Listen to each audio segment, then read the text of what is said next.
കുട്ടികൾ വളരെ ചെറുപ്പത്തിൽ തന്നെ സ്വന്തമായി സ്മാർട്ട് ഫോൺ ഉപയോഗിക്കുകയും സോഷ്യൽ മീഡിയ അക്കൗണ്ടുകൾ തുടങ്ങുകയും ചെയ്യുന്ന ഇന്നത്തെ ലോകത്ത് മകൾ ആരാധ്യയുടെ കാര്യത്തിൽ വ്യത്യസ്തമായ സമീപനമാണ് നടി ഐശ്വര്യ റായ് ബച്ചൻ സ്വീകരിക്കുന്നത്. റെഡ് സീ ഫിലിം ഫെസ്റ്റിവലിൽ നടന്ന ഒരു സംവാദ പരിപാടിക്കെതിരെ ആരാധ്യ സോഷ്യൽ മീഡിയയിൽ ഇല്ലെന്നുള്ള ഐശ്വര്യ വ്യക്തമാക്കി. മകളുടെ പേരിൽ നിരവധി വ്യാജ അക്കൗണ്ടുകൾ പ്രചരിക്കുന്ന സാഹചര്യത്തിലായിരുന്നു താരത്തിന്റെ പ്രതികരണം. സ്വകാര്യത, കുടുംബ ബന്ധങ്ങൾ, സന്തുലിതമായ ബാല്യം എന്നിവയ്ക്ക് പ്രാധാന്യം നൽകുന്ന രക്ഷകർത്താ രീതിയിൽ ചില സൂചനകൾ ഐശ്വര്യയും അഭിഷേക് ബച്ചനും പലപ്പോഴായി പങ്കുവച്ചിട്ടുണ്ട്. സോഷ്യൽ മീഡിയ ബാല്യത്തിന്റെ അനിവാര്യ ഭാഗമല്ലെന്ന് പക്ഷക്കാരാണ് ഇരുവരും.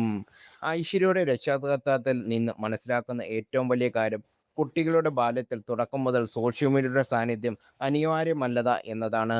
മറ്റെല്ലാ കുട്ടികൾക്കും ഉണ്ടല്ലോ എന്ന ചിന്ത കാരണം പല മാതാപിതാക്കളും കുട്ടികൾക്ക് നേരത്തെ സ്മാർട്ട് ഫോണും സോഷ്യൽ മീഡിയയും അനുവദിക്കാറുണ്ട്. എന്നാൽ ഡിജിറ്റൽ ലോകത്തേക്കുള്ള പ്രവേശനം കുട്ടി അതിനെ ഉത്തരവാദിത്തത്തോടെ കൈകാര്യം ചെയ്യാൻ പ്രാപ്തമാകുമ്പോൾ മാത്രമാകും എന്ന സന്ദേശമാണ് ഐശ്വര്യയുടെ നിലപാട് നൽകുന്നത്.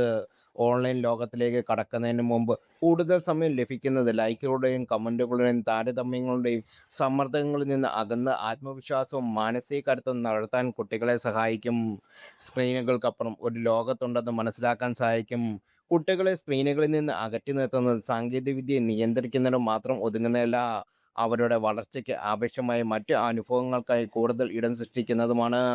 കുടുംബാംഗങ്ങളുമായി സംഭാഷണങ്ങൾ, ഹോബികൾ, പുറംലോക പ്രവർത്തനങ്ങൾ, വായന, സുഹൃത്തുക്കളുമായി ചെലവഴിക്കുന്ന സമയം എന്നിവയെല്ലാം കുട്ടികളുടെ സമഗ്ര വളർച്ചയ്ക്ക് നിർണായക പങ്ക് വഹിക്കും. സ്ക്രീൻ ഉപയോഗം കുറയ്ക്കുന്നതോടെ യഥാർത്ഥ ലോകത്തെ കൂടുതൽ ശ്രദ്ധിക്കാനും അതുമായി ബന്ധപ്പെടാനും കുട്ടികൾക്ക് അവസരം ലഭിക്കും. ആരാധ്യയുടെ ജീവിതം ബാല്യം ഡിജിറ്റൽ ഉപകരണങ്ങളെ ചുറ്റിപ്പറ്റിയാക്കേണ്ടതല്ലെന്ന ആശയത്തെ പ്രതിഫലിക്കുന്നു.